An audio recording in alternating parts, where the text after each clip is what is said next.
Aproveitando, convido aqui, vamos conhecer a minha obra, Zorgan Voldar, A Redenção. Há vídeos aqui no YouTube analisando o mesmo. Eu tenho um vídeo aqui no meu canal contando a história dele. O Universo tem mais livros lá no Clube de Autores, onde eu tenho também livros falando de ufologia, outro eterno mistério que eu gosto.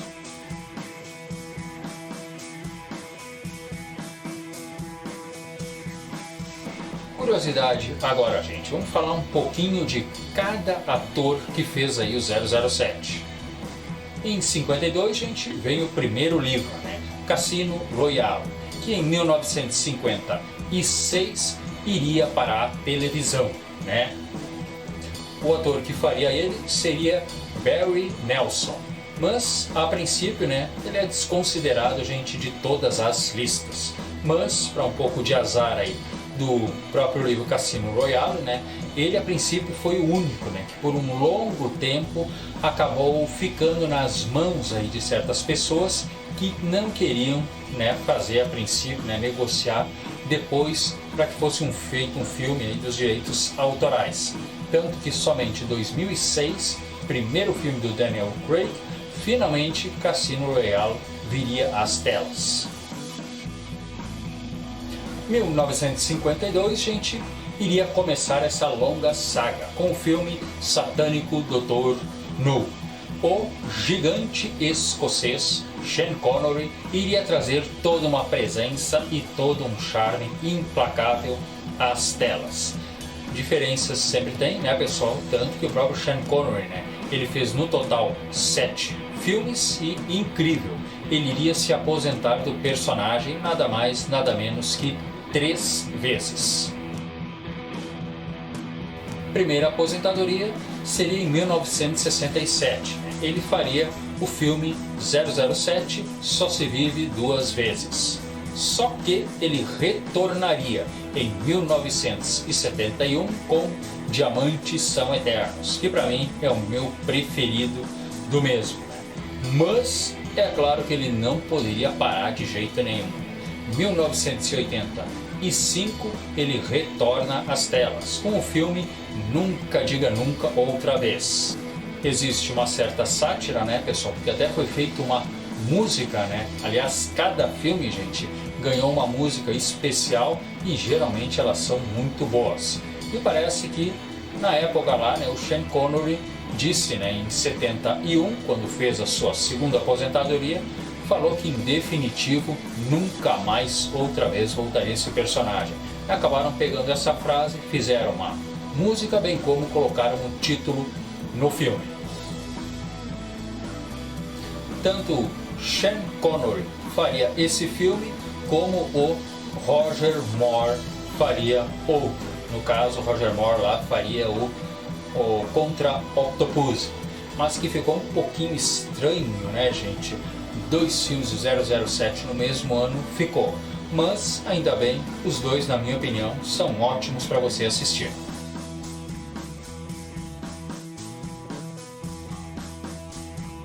Diferencial para Sean Connery, ele cumpriu a princípio uma ideia básica, que todos teriam, que era fazer um filme por ano, e ele o fez, de 62 até 65.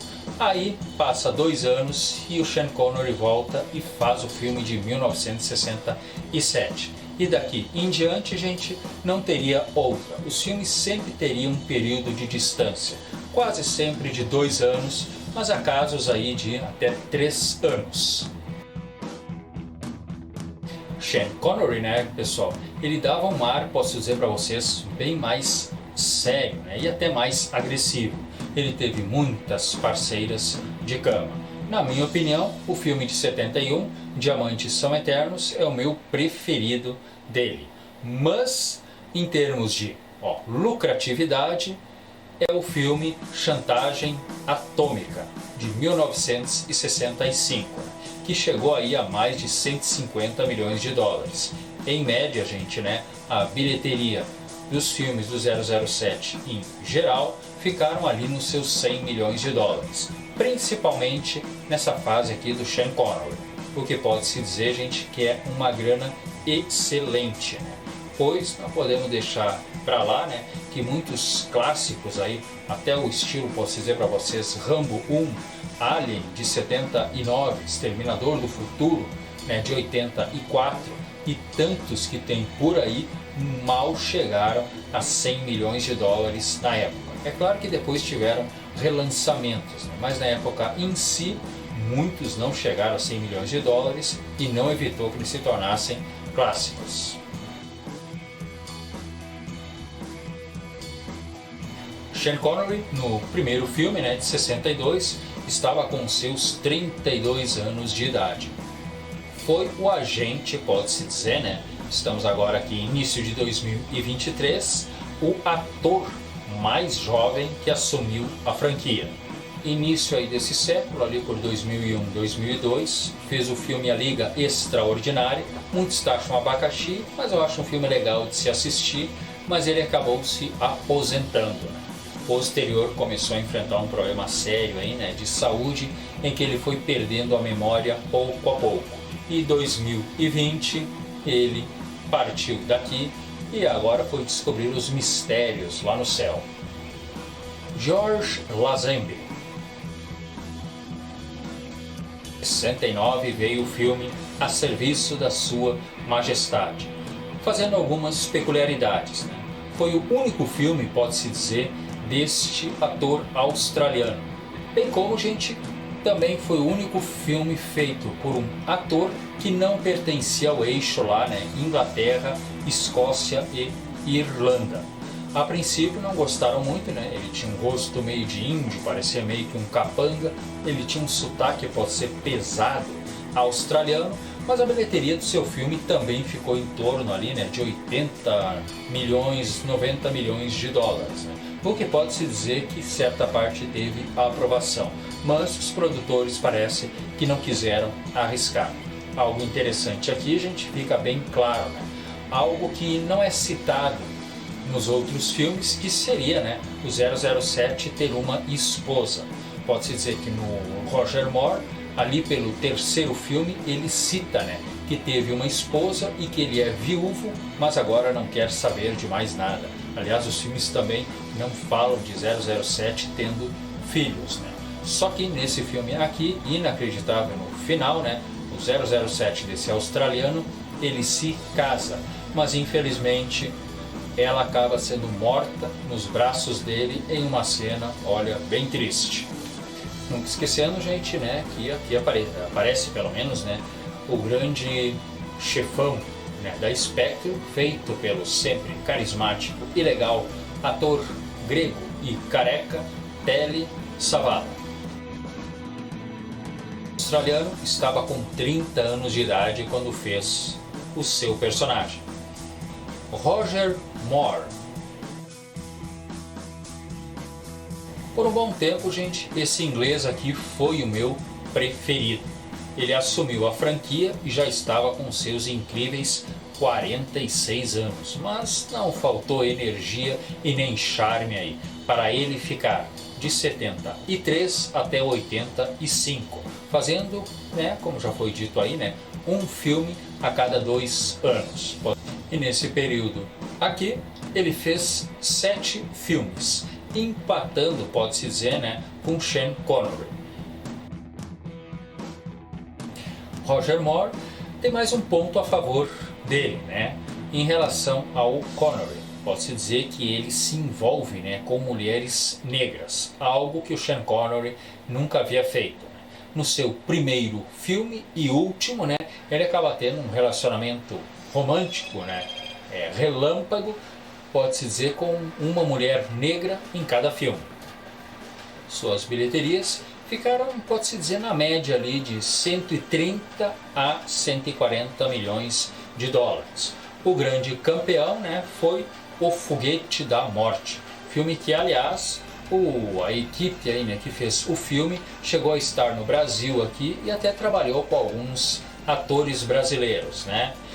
E, para mim, pelo menos, né, essa bilheteria aí de 200 milhões de dólares para O Foguete da Morte não fala muita coisa, que em geral é visto, né, incrivelmente, como o filme mais fraco aí deste inglês.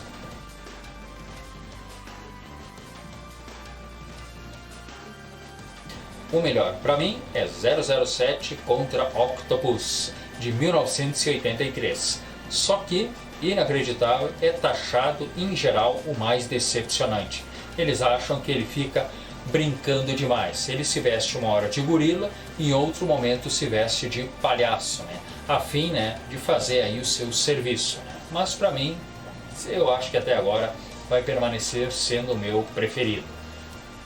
Roger Moore também é um 007 que já se despediu.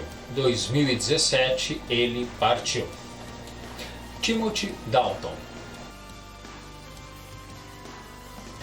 Este inglês faria apenas, digo para vocês, né, 2 filmes, 1987 e 1990. O primeiro deles, né, marcado para a morte, né, eu pelo menos acho ele ótimo. O segundo, não posso dizer a mesma coisa, apesar do final, aquela perseguição de caminhão é incrível. O ator ainda está vivo, né, e ele assumiu com 41 anos. A princípio, gente, ele ia tranquilo seguir em frente. Para mim, o Timothy Dalton é o 007 mais injustiçado de todos. Só que começou uma briga ali em 1990 por direitos autorais, que só em meados dos anos 90 a coisa foi se acalmar, né? Quando o Pierce Brosnan assumiria, né? Fazendo aí o GoldenEye. Particularidade, gente, dos filmes do Timothy Dalton é que eu acredito que o primeiro filme foi o último, né, que aos poucos foi dando despedida, né, a chefões do mal carismático, bem como aos próprios capangas, né, algo que com Sean Connery e o Roger Moore era bem caprichado, né, alguns inclusive ficaram bem marcados na história. No segundo filme, né, filme de 89, ocorreria também algo, né, com o personagem em que seria uma marca registrada com os próximos 007 que viriam pelo menos por 1 ou 2 filmes. Eles iriam abandonar a M16 e teriam que sair por aí como Jack Bauer, tendo medo até da sombra. Em 1994, iniciaria Pierce Brosnan. O ator irlandês teria uma missão um pouquinho complicada, né? Após, como eu já disse, né, 5, 6 anos a franquia na geladeira, ele teria que impor. Ele assumiu com 41 anos de idade, fez 4 filmes e tem que se dizer, gente, deixou a franquia de novo numa postura muito, mas muito decente. A média das suas bilheterias ficou em torno ali de 300 milhões de dólares, né? Pode-se dizer que o seu maior objetivo foi justamente o último filme, que a bilheteria foi 450 milhões de dólares. Sendo ele um novo dia para morrer. E o ator, sim gente, está vivo até hoje. O meu preferido dele é o GoldenEye, 1995, e para mim, né, já repeti, digo de novo, é o melhor 007 que foi feito, trabalhando em todos os níveis muito bem. Claro, sempre dizendo, gente, com um grande respeito a todos os outros que ocuparam esse digníssimo lugar. Daniel Craig.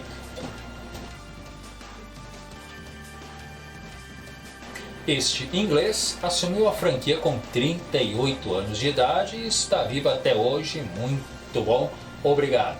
Ele fez 5 filmes. Infelizmente, gente, eu tenho que dizer que dá um gosto muito, né, de filme genérico, que capricha muito a ação, só que os vilões, gente, apesar de ter atores gabaritados, são muito, mas muito mal aproveitados, né?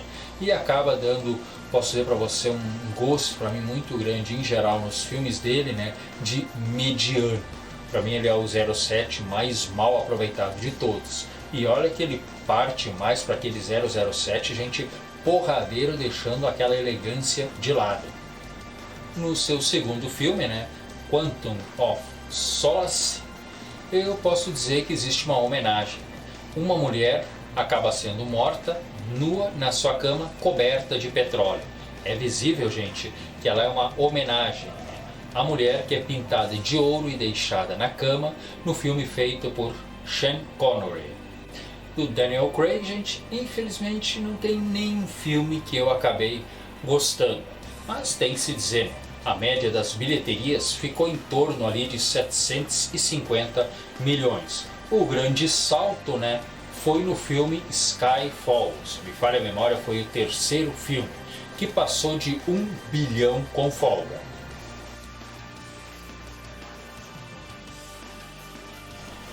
É bom adiantar, gente, que nunca fica bem explicado, né? Se ao assumir o número 007, o agente já tem que assumir de cara James Bond, que lá se vão, gente, décadas e décadas, né? Que o agente 007 se chama James Bond, mas nunca fica explicado direito, né? Por que outro agente, quando assume, será que leva o mesmo nome? Isso simplesmente é deixado de lado e 007 é sempre James Bond. Em filmes como por exemplo, do Pierce Brosnan, o último que ele fez, né, em 2002, Um Novo Dia para Morrer, é feita uma homenagem, pode-se dizer, né? O 007, feito pelo Pierce Brosnan, visita um local onde é que tem uma verdadeira pequena, pode-se dizer, algumas parafernálias utilizadas pelo 007, principalmente do Sean Connery e do Roger Moore, né? E a pessoa que está com ele apenas diz: tudo isso aqui pertenceu a grandes 007. Bem como no penúltimo filme feito pelo Daniel Craig, e também aparece de canto, né, o Aston Martin, né, um carro que se tornou também outra marca registrada, né, do 007, só que ali aparece ele simplesmente de lado como se fosse um ferro velho. Até que no fim do filme ele retorna àquele estacionamento, né? E um dos pedidos dele depois de cumprir a missão é que reformem todo aquele carro. E é bem um modelo, gente, lá dos anos 60. Ele entra dentro, vem aquele toque, né, de guitarra ao fundo com o saxofone e tá feito aí o conjunto, né, completo das grandes marcas registradas. Existe homenagem mais poderosa que pode se dar a toda uma franquia? Nunca se esquece, gente, definitivamente o passado. E isso eu acho uma ótima coisa em todos os 007 que já tivemos aí até hoje.